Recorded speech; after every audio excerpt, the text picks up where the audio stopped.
ఎస్ఆర్పల్లి గ్రామంలో మా vice MPP గారు నరసింహారెడ్డి అన్న పైన తెలుగుదేశం వాళ్ళు కూడా దాడి చేయడం జరిగింది. తెలుగుదేశం కార్యకర్తలు, లీడర్స్, మళ్ళా మిగతా కార్యకర్తలందరూ కూడా టీడీపీ వాళ్ళంతా వచ్చి ఇక్కడ దాడి చేయడం జరిగింది మా వైస్ ఎంపీపీ పైన. ఈరోజు నేను ఒకటే అడుగుతున్నాను వాళ్ళందరినీ కూడా, అధికారం అనేది శాశ్వతం కాదు. ఎప్పుడు కూడా గవర్నమెంట్ మారుతాయి, కొత్త సీఎంలు వస్తారు, అదేవిధంగా కొత్త గవర్నమెంట్ వచ్చినోడు పనితీరు అవన్నీ మారుతుంటాయి. అవన్నీ కూడా ప్రజాప్రభుత్వంలో అంటే డెమోక్రసీలో సర్వేసామాన్యంగా ఉంటాయి. అధికారం శాశ్వతం కాదు అని మీరు తెలుసుకోవాలి. ఎందుకంటే గతంలో కూడా మనము కూడా అధికారంకి వచ్చినప్పుడు ఎక్కడ కూడా ఎవరికి ఇబ్బంది పెట్టే కార్యక్రమం మనం చేయలే. ఈ రోజున ఈ పెనుగొండ నియోజకవర్గంలో గోరెంట్ల మండలంలో గడ్డం తాండాలో కూడా మహిళల పైన వాళ్ళ బుర్ర పగలగొట్టి కూడా దాడి చేయడం జరిగింది. మహిళల పైన సోమాదేపల్లిలో కూడా ముస్లిం మైనారిటీ మహిళ పైన ఇంటికి పోయి కూడా దాడి చేయడం జరిగింది.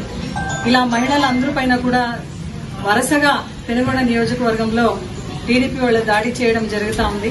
వాళ్ళందరికీ కూడా ఒక్క మాటతో హెచ్చరిస్తున్నాను, దయచేసి ఇవన్నీ మీరు మానుకోండి. ఎందుకంటే ఈ రోజు ప్రజలందరూ కూడా మిమ్మల్ని పెట్టిండేది ఒక మంచి పరిపాలన కోసం. అది మీరు మర్చిపోయినారు.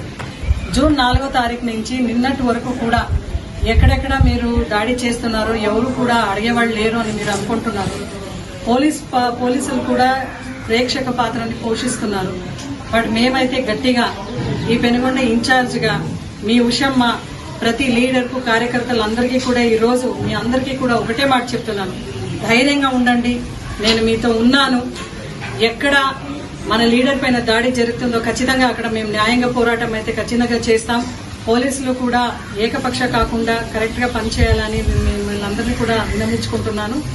ఇక్కడ రాష్ట్రంలో జరుగుతూ ఉన్న ఈ దాడుల పైన కూడా బీజేపీ కూడా ఖచ్చితంగా సెంట్రల్ లో బీజేపీ వాళ్ళు ఉన్నారు. అదేవిధంగా ఇక్కడ కూడా కూటమి పక్షుల్లో బీజేపీ ఉన్నారు కాబట్టి బీజేపీ కూడా దీనికి బాధ్యత వహించాలి.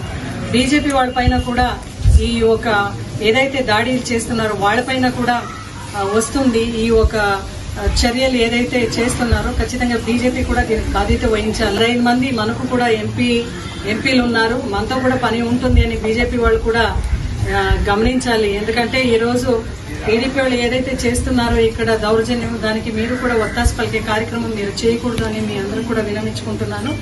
అదేవిధంగా రాబోయే రోజుల్లో ప్రతి కార్యకర్తలు కూడా అండగా మేము ఉంటాం. మళ్ళా ప్రతి ఒక్కరు కూడా మీరు గుర్తించుకోవాలి, 40% ఓట్ శాతం మనకు అలాగే ఉంది.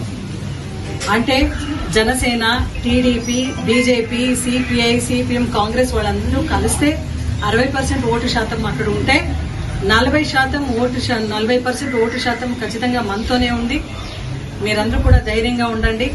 పార్టీ డెఫినెట్లీ ఇంకొకసారి మనమందరూ కూడా కలుస్తాం, పార్టీని ఇంకా బిల్డ్ చేస్తాం. కార్యకర్తలు కూడా ఎక్కడ కూడా మీరు మనస్థైర్యం కోల్పోవద్దండి అని మీ అందరూ కూడా విన్నవించుకుంటున్నాను. అదేవిధంగా వెంటనే ఈరోజు గవర్నమెంట్ మీ కార్యకర్తలకు, స్థానికంగా ఉండే ఎమ్మెల్యే గారికి అందరికీ కూడా చెప్తున్నాను, మేమైతే దీన్ని తీవ్రంగా ఈరోజు మా వైస్ ఎంపీపీ నరసింహారెడ్డి అన్న పైన జరిగిన దాడి పైన తీవ్రంగా ఇది ఖండిస్తూ మళ్ళా ఇలాంటి సంఘటనలు ఎక్కడైనా ఉద్భవిస్తే కూడా దీనిపైన న్యాయంగా పోరాటం చేస్తామని మీ అందరూ కూడా హెచ్చరిస్తున్నాం.